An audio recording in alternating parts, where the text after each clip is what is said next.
Mr. Chairman, we're live on YouTube. Hey, great. Welcome to our hopefully first and only remote committee meeting during the session here for the Senate Ag Committee. We'll go ahead and get started here and call to order. Let's go ahead and start with the roll call of members. Senator Bouchard. Here. Senator French. Here.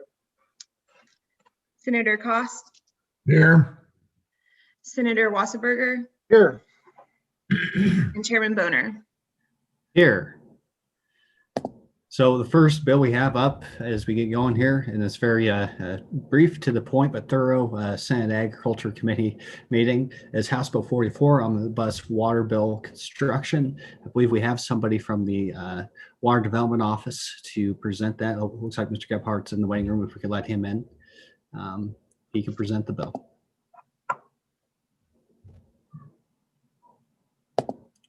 And just a reminder to those in the waiting room, if you want to testify or want to talk on a certain topic, go ahead and raise your hand so we can go ahead and let you in. But right now we have our good friend here,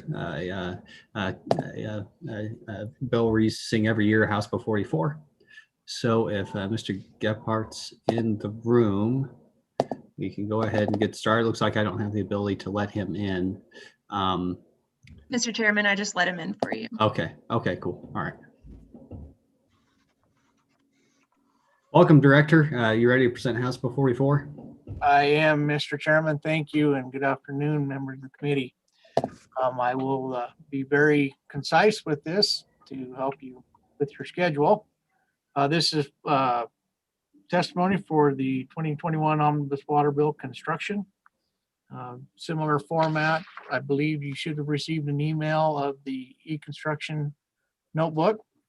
One thing I will point out in that, there are some additional there's additional information in those e-notebooks.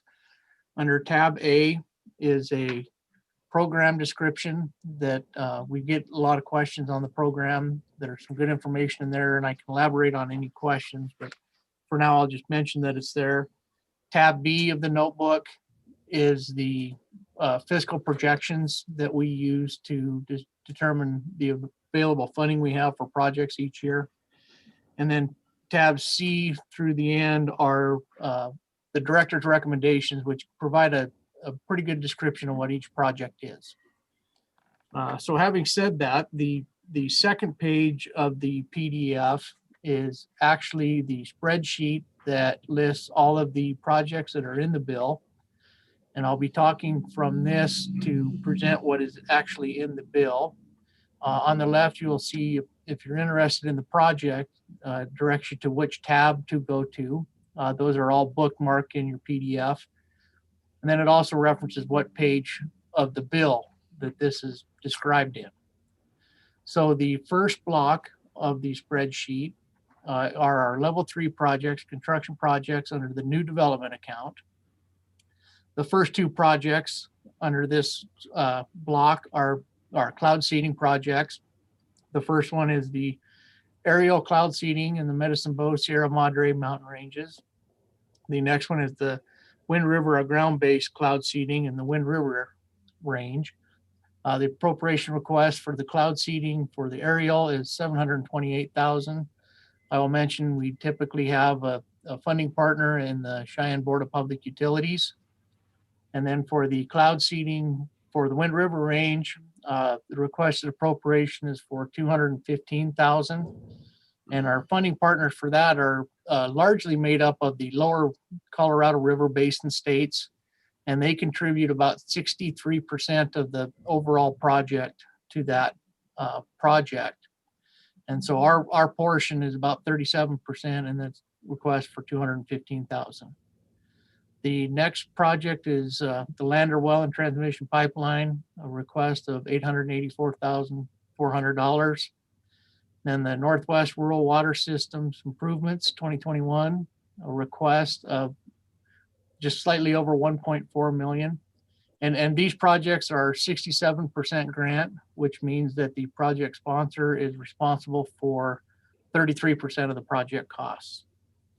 And then the last project in that block is the Torrington Well Connection 2021 project. Requested amount of $389,270. So the total construction projects under new development, just slightly over $3.6 million. And I'll pause to see if there are any questions on that or on the e-notebook itself. Okay, any questions, committee? Senator French. What kind of, Mr. Gebhardt, what kind of success rate is there in cloud seeding? What kind of results does that produce? Mr. Chairman, Senator French, we conservatively estimate that increases snowpack about 10%. And then to equate that to actual water, we estimate that in the Wind River range that we're increasing the water by about 16,000 acre foot. And then in the aerial cloud seeding program, we're estimating about 12,000 acre foot of additional snowpack. Okay, please proceed. All right, Mr. Chairman, the next block of projects are the construction projects from Water Development Account 2 or Rehabilitation Account. The first project is the Interstate Irrigation and Reservoir Irrigation District Improvements Projects. Requested appropriation of $2,827,400. This is a 67% grant, and then the sponsor is responsible for the remaining 33. The next project is the Salt Creek Transmission Pipeline 2021. This is replacement of some existing water lines between the regional system, Central Wyoming Regional Water System, and delivering water to Midwest and Edgerton. This requests for about seven miles of pipeline, and it's a 67% grant project. I will note that this project and the next one are contingent on a transfer request that I'll talk about at the end of this. The next project is the Shoshone Irrigation District Improvements. This is a materials only grant. So we will pay for the materials used in the project, 100% of the invoice costs. And then the sponsor share is made up by paying for the construction costs and the engineering of these types of projects. The next project in this block is the Sidon Irrigation District Rehab 2021. Again, this is another material only grant. The requested appropriation is $576,000.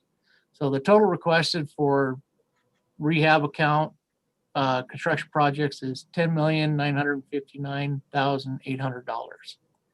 And I'll pause for any questions. Any questions, committee? Senator Wasserberger. Just real quick, Director Gebhardt. So the first few projects were funded 67% state dollars, and these are funded at 100%. Why the change? How does that work, and what's the reason for the different percentages? Mr. Chairman, Senator Wasserberger, the material only grant projects, we typically consider that the in-kind contributions with them paying for construction and the engineering equate to usually considerably more than 33%. They pay that funds a significant portion of those projects. So really what we're contributing is in the overall project is much less than the 67%, but we just call it 100% because of the invoice prices that we get. We pay all of the invoice prices, but of the total project, we pay just a smaller percentage than even our typical grant loan program does.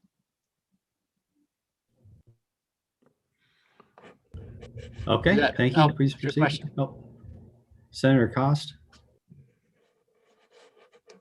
Thank you, Mr. Chairman. Mr. Gebhardt, on 1 and 2 of this project, the interstate irrigation and the Salt Creek irrigation on the terms, it says 67G and 67G. What does that denote? Is that the percentage of payment each has, or that you guys have towards those projects?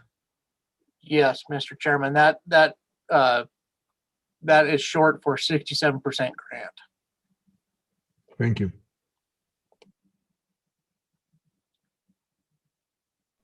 Okay, please continue.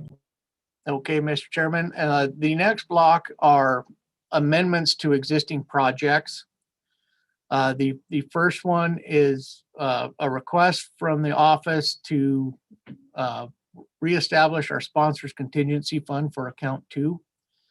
This fund is typically used when bids come in high, or if something were to occur during construction that they need a little additional money, that we have this contingency account that we can tap into to keep the project going. And we don't have to wait for a year to go through our process and then get a legislative approval. So this is just a contingency account.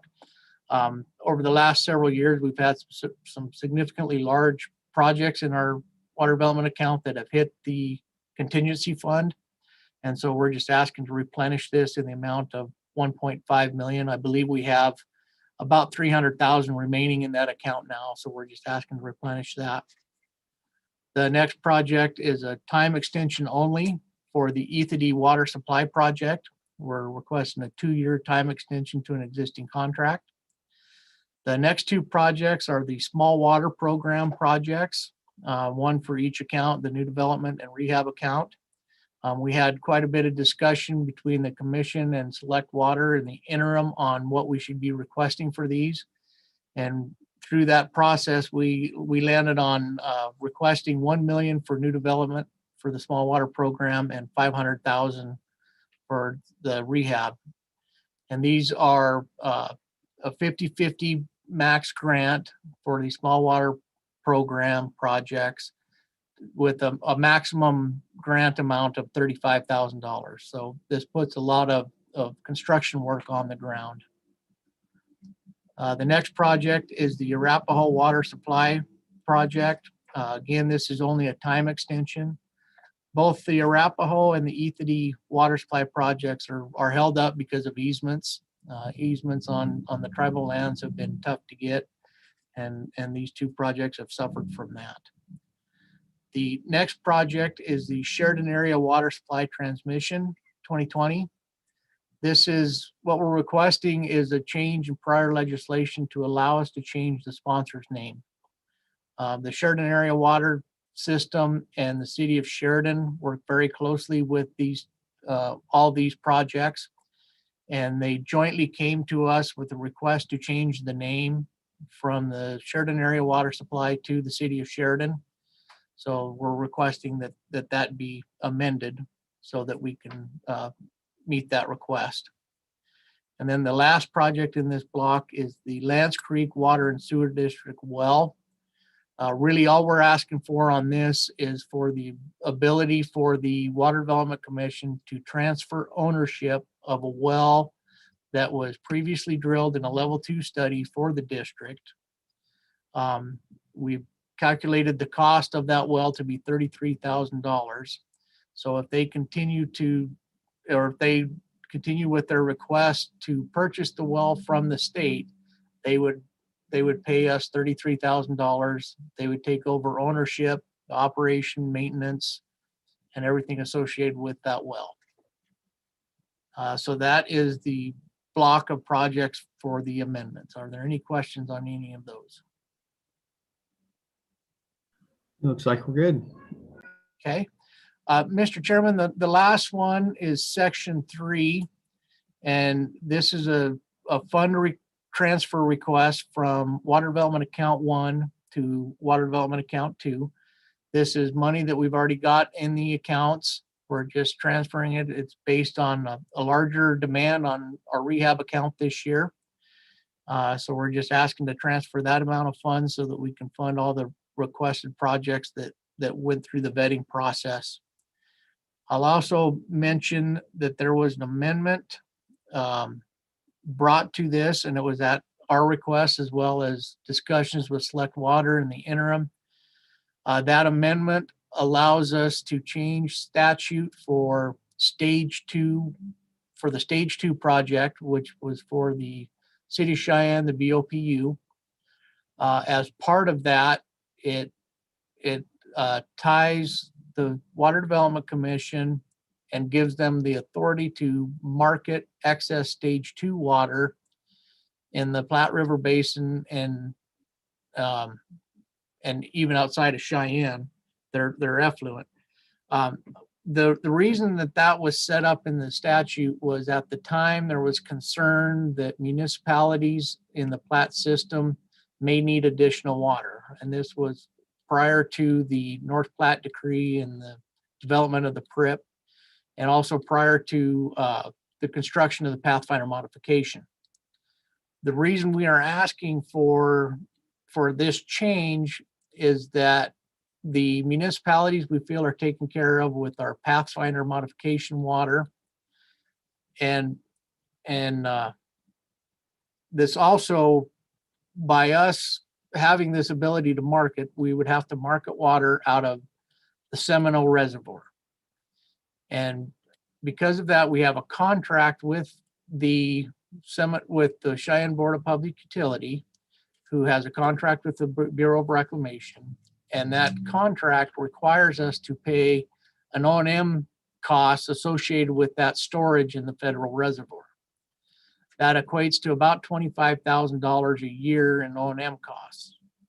By changing this, the statute, we would work with the Board of Public Utilities. We've already talked to them. They're committed to continuing with their storage account in Seminole. They will absorb the additional costs of our O&M that we've typically been paying. They've been very good to work with on this, but it would allow us to get out of the Seminole O&M expenses for water that we typically, at least in the last 10 years, have not marketed it anyhow. So it's just a cost that we're getting out of, and I appreciate working with the BOPU and their willingness to help us out on this. And then, Mr. Chairman, I do believe that there was one other amendment that maybe this body will bring up. Do you want me to talk about that, or do you want to present that? Yeah, it seems like a very short technical amendment. So Yeah. go ahead and just briefly describe it. That'd be good. Okay. There was a clerical error in the bill on page 11, line 21 and 22. The project sponsor the project sponsor was originally identified as Interstate Irrigation and Reservoir Irrigation District Improvements. We're just asking to strike the word improvements from the sponsor's name. That's the project name, not the sponsor's name.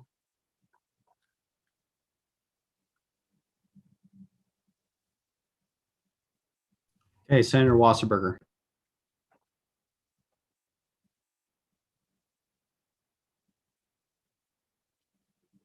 Oh, you're muted still. Mr. Chairman, are we ready to work the bill? Yeah, if there's no further questions, we'll see. We'll make sure there's public comment. We'll ask for public comment. Looks like we have another individual ready to. So just make sure there's no further questions. If not, looks like we have Hunter Pest according to the name on Zoom. So we'll see. Go ahead, man.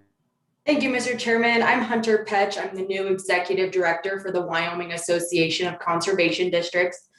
On behalf of the association, we support the Omnibus Construction Water Bill and stand in support to the changes made specifically in the Small Water Project Program. Conservation districts support the continued funding for the program. We are also in support of the change throughout the Small Water Program section that states that small water project sponsors may determine if their project meets the definition of a public work. The average cost for advertising is around $120 per ad across the state, varying on location. In one instance, a conservation district that is heavily involved in the Small Water Project Program averaged approximately 35 projects in the last 4 years and had a total annual expenditure of around $3,600. This is paid half by the state through the Small Water Project Program and half through the district. This change provides an opportunity to save money for advertising when it is not necessarily needed or justified. And with that, I stand for any questions. Thank you. Okay, thank you very much. Any questions for the conservation districts? Okay, seeing none, thanks. Appreciate your perspective there. Anybody else wants to provide public testimony? Feel free to raise your hand. And seeing none, looks like we'll give going once, going twice. Looks like public comment is closed. Committee, what's your pleasure? Senator Wasberger. Well, thank you, Mr. Chairman. I move House Bill 44 Omnibus Water Bill at this time.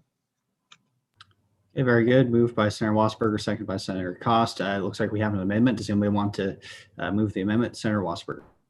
Thank you, Mr. Chairman. On page 11, lines 22, after the word district, we will strike improvements. And I would move that at this time.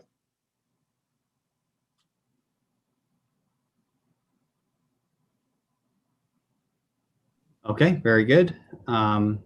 Second by Senator Cost. Director Gephardt, that's the one you were discussing that we needed. Okay, very good. Okay. Any further discussion? Question? Okay, question being called. All those in favor, raise your hand. Okay, that passes. We're back on the bill. Any discussion on this very normal standard bill? Okay, seeing none, we'll go ahead and call the roll. Senator Bouchard, Aye. Senator French, Aye. Senator Koss, Aye. Senator Wasserberger, Aye. and Chairman Boner. Aye. All right, we have a volunteer to take this one on the floor after it goes through appropriations. Oh, Senator Wasberger. All right, very good. Next bill up is Senate File 45, also a select water bill. Director Gephardt, would you like to go over this one? Mr. Chairman, I don't believe that this was my bill. This was an SEO bill, I believe. And I don't really know much about it. I apologize. Okay, very good. It looks like it's dealing with mailing requirements. So if anybody in the audience wants to raise their hand to go over the need for this bill, or who was, looks like, oh, Mr. Lanning, there you go. All right, if we can let Mr. Lanning in, that makes sense if it's a state engineer's bill. So look forward to hearing from you, sir.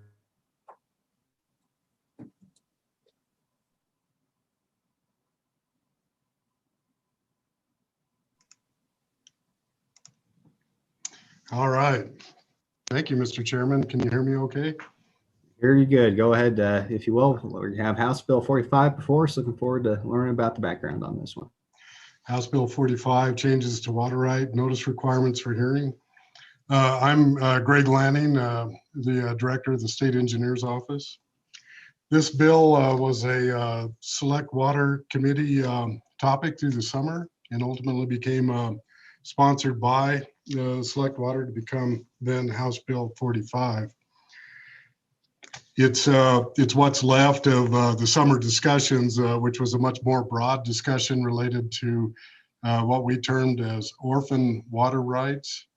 These are water rights that, as a result of urban development, for instance, may develop over the top of existing irrigated farmland.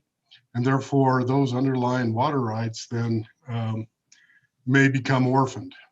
And if that's the case, it may also then become difficult to move them, to use them for some other use. And then ultimately, if they're not taken care of in some fashion, they may be subject to abandonment. So I think it's in the interest, all of our interests in this case, to, of course, hang on to these. They tend to be more senior water rights. And as a result, and because of that date and those senior water rights, they predate a lot of our interstate compacts, for instance, and therefore are protected from downriver calls for water. And so the more broad version of this also included or contemplated changes to Title 15 and Title 18. Those are statutes related to cities and counties The county statute for development like this is pretty well taken care of. And our intent also in Title 15 was to somewhat mirror those in the county. Select Water ultimately needed more input from all constituents and stakeholders, and that portion therefore was put off until later this spring and summer. And so you may see those later. What survived then was in Title 41, most of all of our statutes in the State Engineer's Office are in Title 41, Chapter 3, Section 114. And so if you've got that bill in front of you then on the first page, you can see, you'll find there's language related to both registered mail and certified mail. So this change here makes the requirement for, in this case, the requirement, I'm sorry, let me back up just a tad. In order to get to a hearing in which these notifications are required, you have to have advertised, or you're well down the road, I should say, in the process of trying to change a water right. Part of that process is to notify anybody that could possibly be affected. And for the most part, other water users will consent to that. In the event they do not consent, then it would go to a hearing. My only point here is that it's been discussed quite a bit, and most everybody that's affected by this has been part of the discussion to this point. This is simply the requirement for the hearing itself.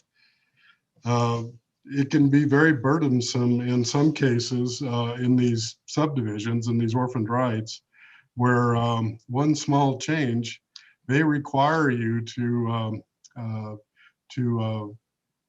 mail out and notice, tens or even hundreds of different property owners, but may not necessarily have access to the water. One example would be a subdivision to a city that water ultimately ends up down in the city itself. In that case, you may be noticing almost every property owner in the city, depending on the circumstance. And so this, the intent of these changes in general are to lessen the burden required for this petitioner, this water right owner, this citizen of the state of Wyoming, to notify all those that could be potentially affected. And so there's a discussion then of also registered, certified, and regular mail. So finally, coming back to that very first change, this is an attempt to make everything consistent, whereas registered mail is changed to certified mail in this case. Registered mail is a much higher standard of delivering mail. It could cost $12, for instance, on the order of $12. Certified mail is on the order of $5 or $5.50. Regular mail, as you all know, is somewhere around 55 cents. On the second page then, Select Water inserted this language that if in the event we get to that point where we find there's notice required for greater than 20 owners of appropriations of owners and the users of ditches and facilities.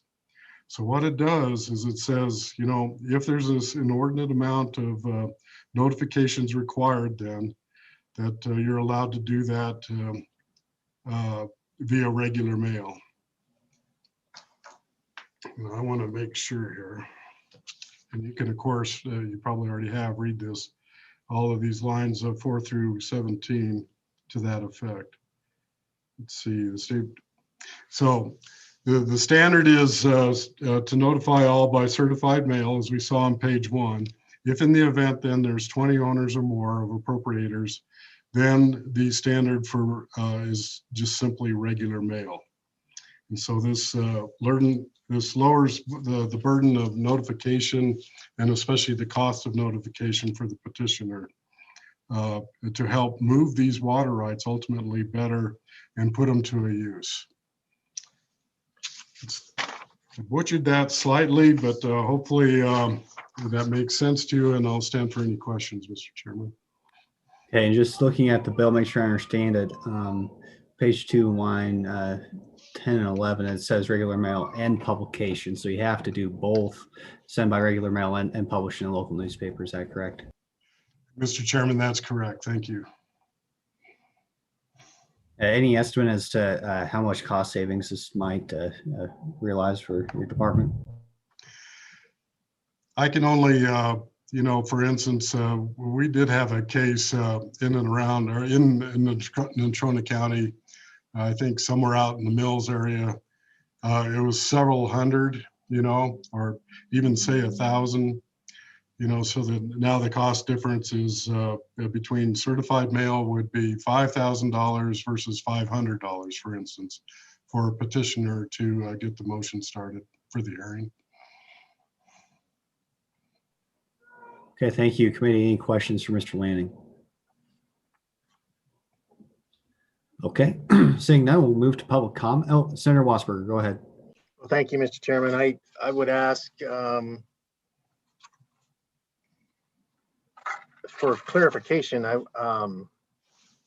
Lanning, could you define what diversion means?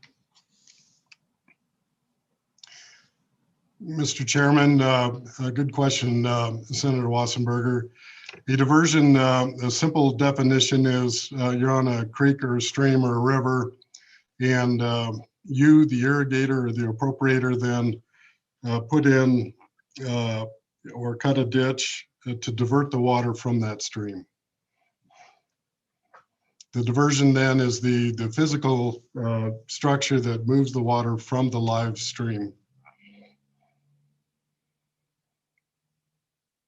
Any further questions, committee?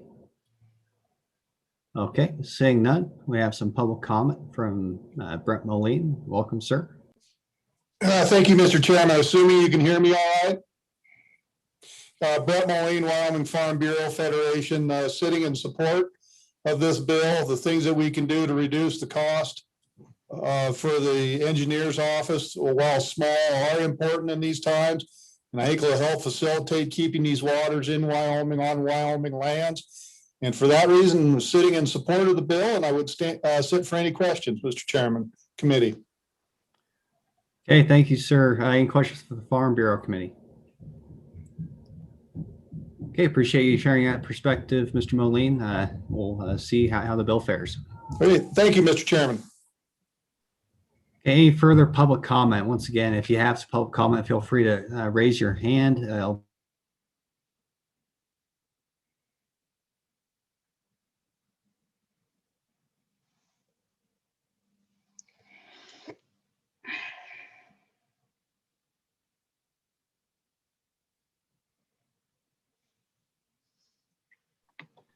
Okay, sorry, I've left the room there for a second somehow. Senator Wasberger, you have a question. You're muted, Senator Wasberger. You're muted.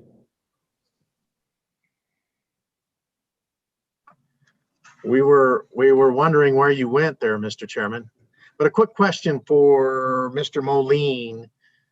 Do you feel that this bill, with the requirements changing from registered mail to certified mail, and then ultimately regular mail, and the advertisements in the newspaper, is going to be enough to notify those people in agriculture that they could be losing their water rights? Mr. Chairman, Senator Wasserberger, in a previous life, when I was with a government agency, we utilized registered mail. We found a lot of times that was a hindrance, because with registered mail, they just wouldn't accept it. So you never had proof that you got the notice to them. If it's regular mail, they tend to open it up and look at it. And certified mail, probably the more of the same as, is probably closer to regular mail than registered mail. So assuring that they have the correct addresses, which if they don't, it doesn't matter how you're sending it. But I think regular mail would tend to work quite well. And the way people within an area talk, that if one of them gets the notice, They'll talk to each other and make sure that everybody got the notice and everybody's on the same page. So I guess in a short answer, Senator, yes, I think it does suffice. Any further questions, committee? Okay, seeing none. Thank you, Mr. Moline. Once again, if any members of the public currently in the attendee category want to participate, feel free just to raise your hand. I don't really see any right now, so it looks like we'll give you one last chance. Going once, going twice. Public comment is closed on this bill. Committee, what's your pleasure? Move the bill. Okay, moved by Senator Cost, seconded by Senator French. Any discussion, committee?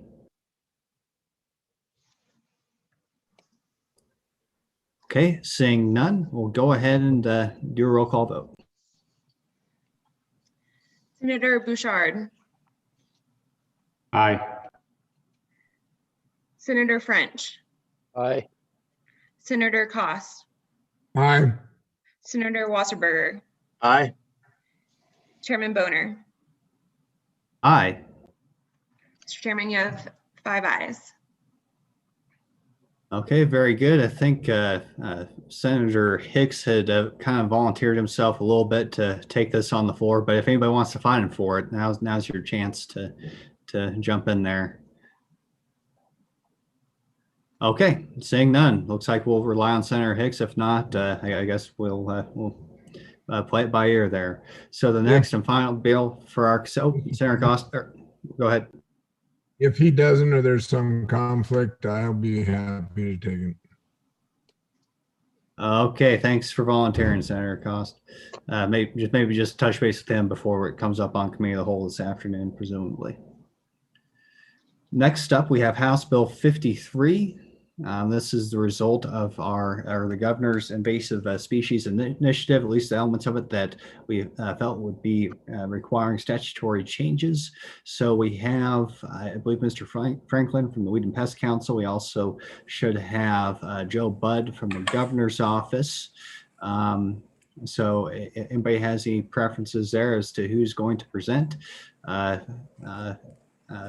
feel free to raise your hand. We'll let you in if you want to, if you're a member of a state agency or a governor's office and want to help present this bill. So that being said, either Weed and Pest Council or Mr. Budd, the floor is yours. I'll let you fight over it. Mr. Chairman, I can kick it off if that works for you. Yep, sounds good. Thank you, Mr. Chairman. Joe Budd from Governor Gordon's office. I think this committee's pretty well aware of some of the work that went into this and the governor's invasive species initiative. There was quite a bit of discussion in the House on this bill itself, specifically Section 1, which is language. A lot of it is based on the governor's final report from the invasive species initiative. Really, and in our estimation, this is to get the districts and the council, state agencies, federal agencies, kind of all the partners to a place where they can all look at these things together, and hopefully it helps us in terms of funding, being able to go out and find different grants and partner with other folks, whether that's through the colleges or through the districts themselves or through our state agencies. There are the major changes, I guess, or the majority of the change in this bill is setting the Section 1 aside is the removal of 303B, which is the special management program. It used to be limited to 2 species, which had been a problem for some of the districts in the past. And I'll let Mr. Franklin do a little deeper dive on that if needed. But this would it would allow our districts a lot more latitude in terms of how they use that second mill. It does not in any way force them to levy a second mill. There are no requirements in that sense. I know that was a point of discussion for others. But Mr. Chairman, the other thing I would point out to you is there's a report required by the additional stuff in Section 1. That might be a point where the committee wants to talk about what that report should have in it. Right now, it is limited to, or appears to be limited to just funding, current funding models, future funding, some of those types of things. If there's a desire for maybe the report should contain some things that are kind of covered by other portions of section 1, that might be something for you guys to consider. So with that, I would stand for any questions or pass some time over to Mr. Franklin to add if needed. Yeah, sounds good. We'll probably just go over to Mr. Franklin, and then we'll just kind of keep both around for questions after that. So Mr. Franklin, go ahead.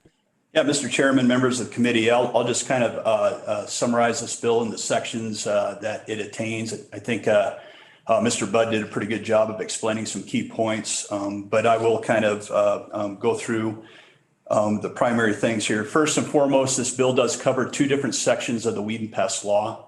And just to help with that discussion, there's a first mill program for the weed and pest, and then there's a second mill program. The first mill program is the first portion of this bill, and what it's doing is it's creating duties for the Wyoming Weed and Pest Council. As Mr. Budd mentioned, that these duties are aligned directly to the Governor's Invasive Species Initiative.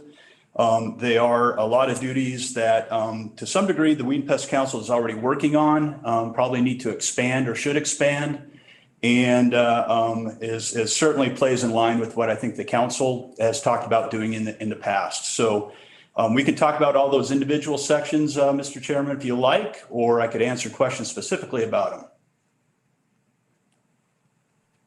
Yeah, I guess it'd be helpful to maybe if you could identify which ones are incorporating standard practices, which ones might be new, Right. Or maybe just focus on the ones that would be new. That'd be great. Yeah, Mr. Chairman, I'll do that. In fact, what I'll do is I'll give you some examples of what we're doing with each of these sections, or what we're trying to instigate or start with the council. So page 2, starting on line 4, we talk about developing and implementing data systems to support each district in making invasive plant species management decisions. What we're talking a lot about here at the council and the need is predictive modeling for the state of Wyoming. And we feel that this goal is alluding to that with data from the various districts on the work that they're already doing locally. On line 10, we talk about coordinating with the University of Wyoming and the community colleges to the extent practicable and assess the impact of invasive plant species and what they have on socio-ecological systems. One of the things that the council has been working on and would like to expand is risk assessments for many of the invasive species that we have in the state. Not just the ecological invasive or risk assessments, but the economic risk assessments associated with them. So something we can help determine what species maybe have the more critical impacts on our state's natural resources.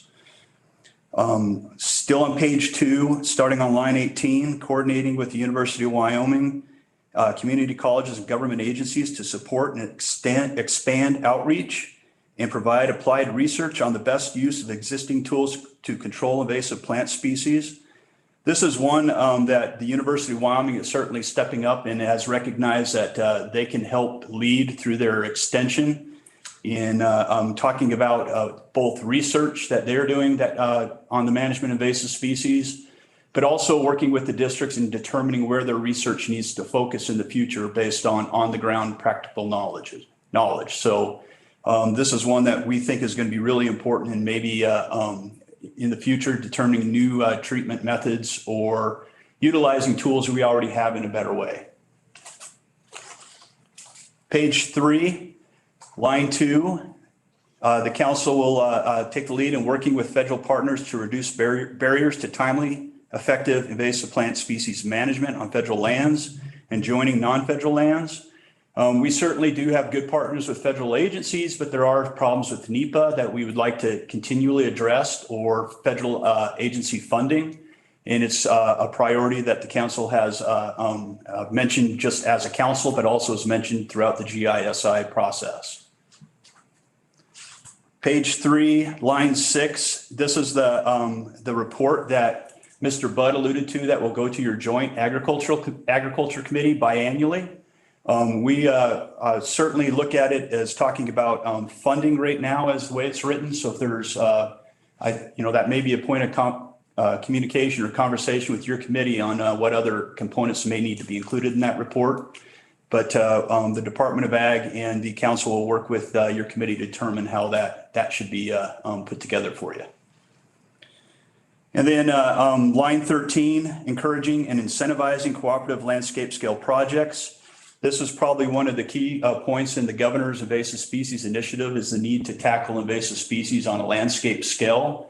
And obviously the districts work on their local district levels with this, but somehow the council can help communicate and coordinate with all the districts to make this a larger scale address to whatever invasive species we're dealing with. And then on line 18, coordinating with other state and federal agencies to increase public awareness. Another pretty significant point in the governor's report is public awareness is a place that we as a state as a whole could really improve on invasive species. And we do a lot with the individual districts, but if we can tackle this on a state level, that's what we will have the council focus on.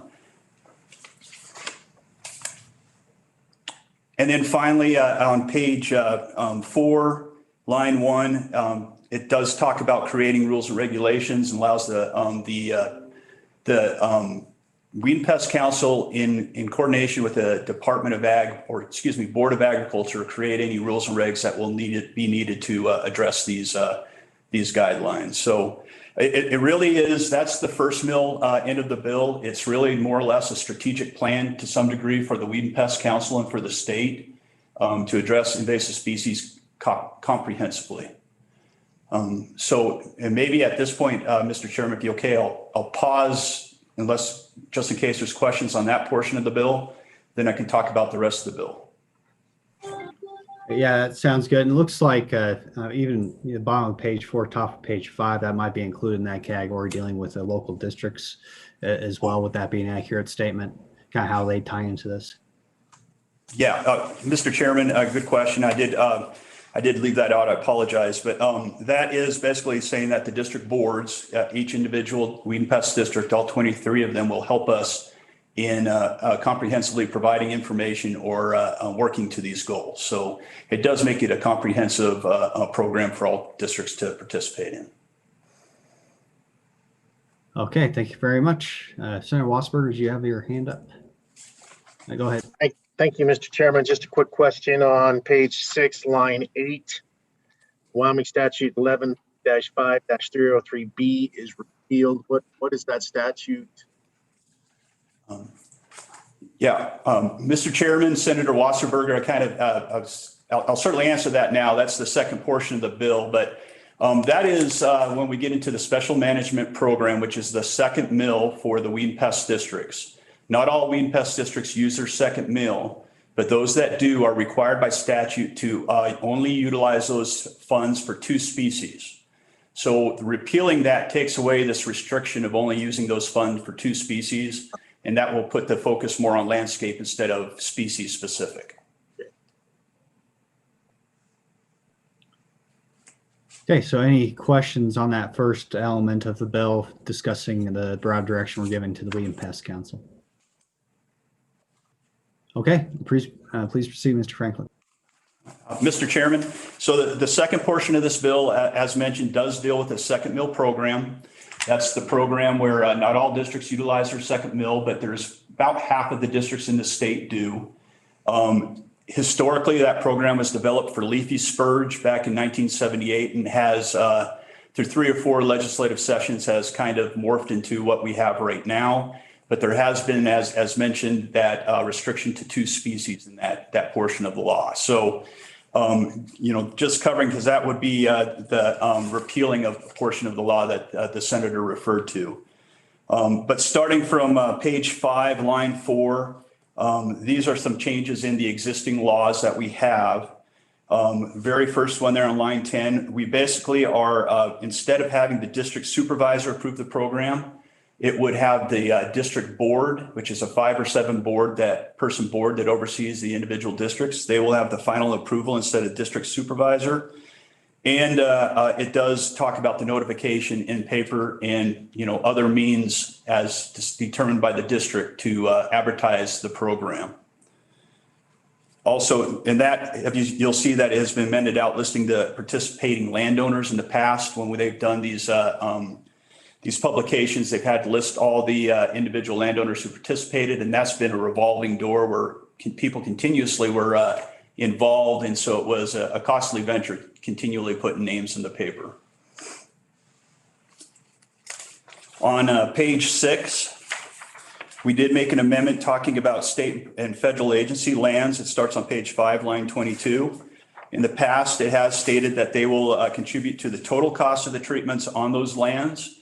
We've amended it to say that it shall contribute to the total cost of the special management program. This gives these 2 mill programs more flexibility, especially on new invasive species entering the state, to attack them quicker if they're using that second mill program. Line 4 on page 6, we did make an amendment to the rules and regulation process for the second mill. It's basically going to mirror the rulemaking authority in the first mill program, where it's rules and regs will be developed both by the Wyoming Weed and Pest Council and the Board of Agriculture. And then, Mr. Chairman, section 3 is that section where we repeal that 2 species requirement that is under the 2 mills. So with that, I certainly am happy to answer any questions about either of these sections of the bill.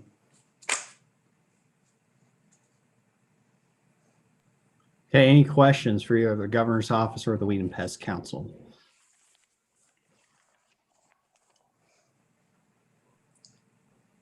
Okay, seeing none, thank you, gentlemen. Appreciate all the hard work as a member of the task force or initiative, whatever we called ourselves. Appreciate this culmination of about 2 years worth of meetings that were hard to come by, whether it be due to weather or pandemic or all the worst parts of the Bible, basically. But we got it done, and appreciate everybody's work. So looks like there's no questions from the committee so far. So with that being said, I just want to double check, make sure there's no other government agencies that want to testify on the bill.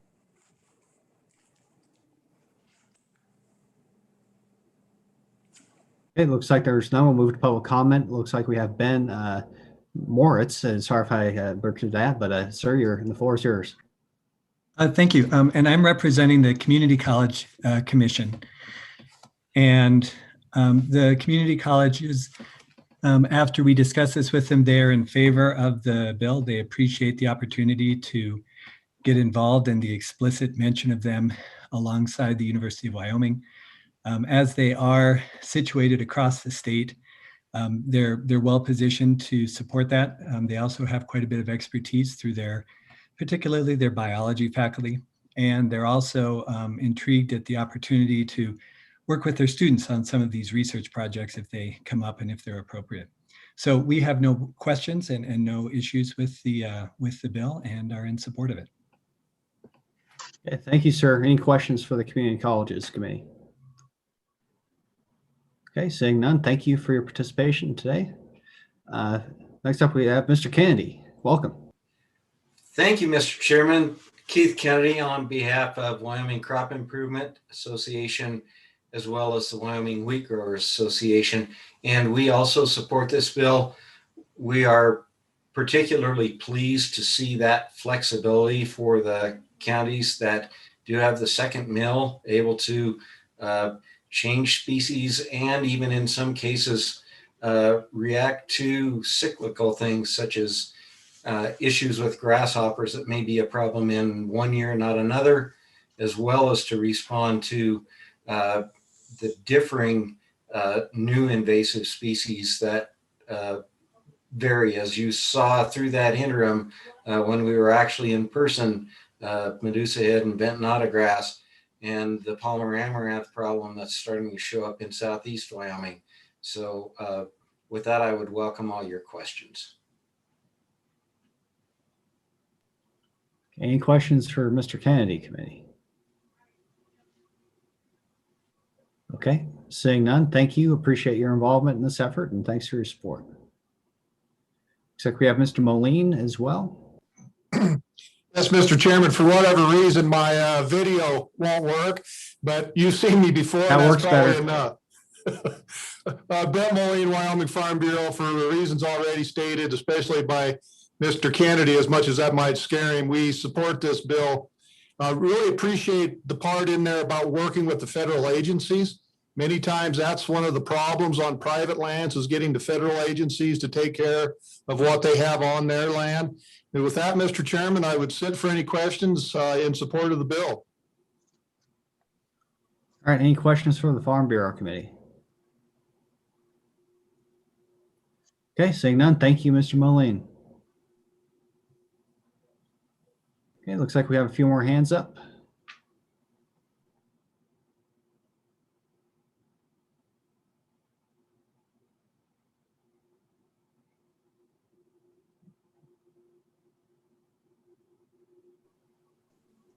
See, Mr.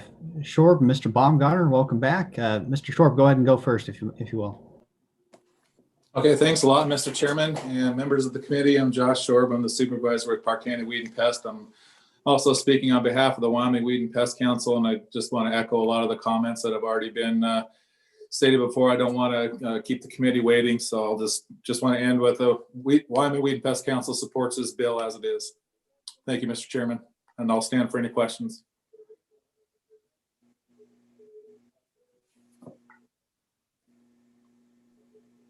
Okay, any questions for Mr. Shorb? Okay, thank you, Mr. Baumgartner. You're up next. Yes, thank you, Chairman, members of the committee. Bob Baumgartner, and I'm the supervisor of Goshen County Weed and Pest. I'd just like to speak in favor of the repeal of 11-5-303B. Definitely giving us individual districts a more flexible use of that second mill would definitely help us immensely. Not only that, but it would allow us to reach some individuals, some of those taxpayers on issues that currently we are unable to. Currently, again, leafy spurge is a priority under that second mill, as well as prairie dogs for Goshen County. We do also have other major issues such as Dalmatian toadflax. That is a large problem within our southwestern part of the county. This would help immensely by helping us with the flexibility of those funds. So again, I would stand for any questions. Okay, thank you, sir. Any questions for Goshen County Weed and Pest? Okay, thanks for your continued participation. Looks like we have Larry Smith next. You're up, Mr. Smith. Thank you, Chairman. Senators, Larry Smith, President of the Wyoming Weed and Pest Council. I'm just here to voice the support for the council and our executive board for House Bill 53. That's it. Thank you.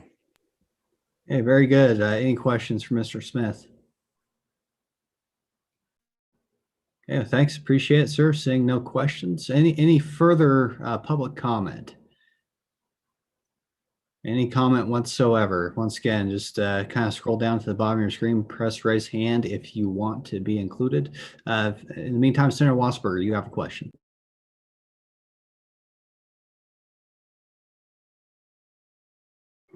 Well, thank you. Just a quick question for Mr. Smith, since we're such good friends over all these years. The flexibility of the second mill. I'm wondering how Campbell County might use that, or even if you would implement it. Do you need that second mill, or would you just use the funding that you have now? Mr. Smith.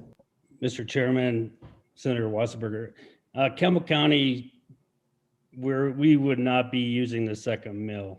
You know, our first mill could handle everything that we need to do, and it just really helps the 9 or 10 counties that have the second mill. Thank you. Okay, any further questions, committee? Okay, thank you again. Any further public comment? Okay, going once, going twice. Public comment is closed. Committee, what's your pleasure? Senator Wasberger. Well, thank you, Mr. Chairman. I would move House Bill 53 invasive plant species. And I would ask for a second. Okay, moved by Senator Wasberger, seconded by Senator Cost. Any discussion, committee?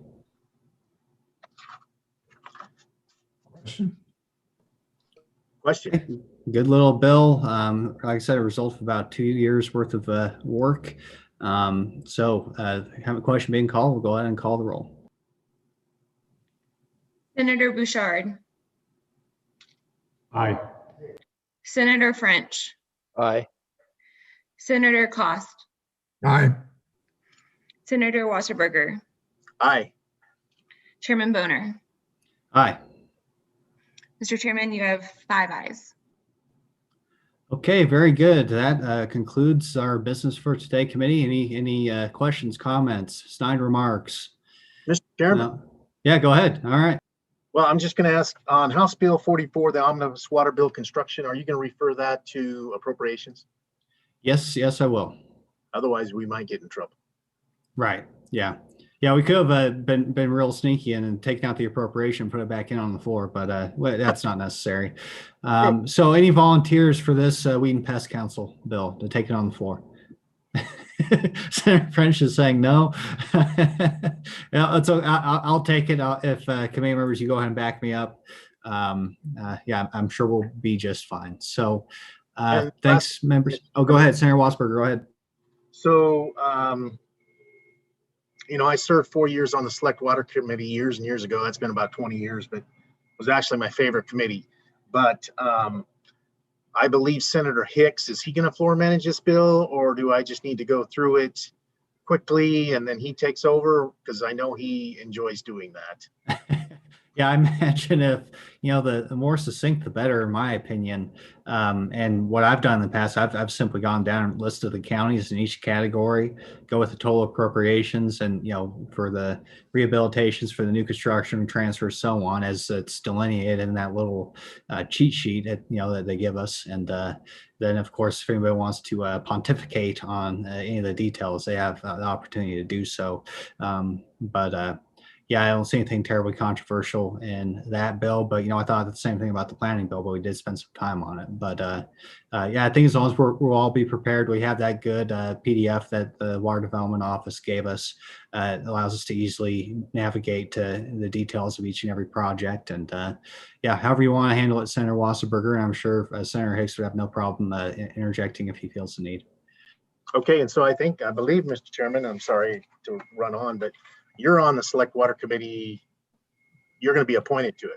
I hopefully this time around they'll put me on. I wasn't last time go around. So I'm just assuming that from now on you would probably take those bills. I'd imagine so, especially as Senator Hicks, if he continues in leadership and his time is increasingly called upon, yeah, I'd imagine that would be the case.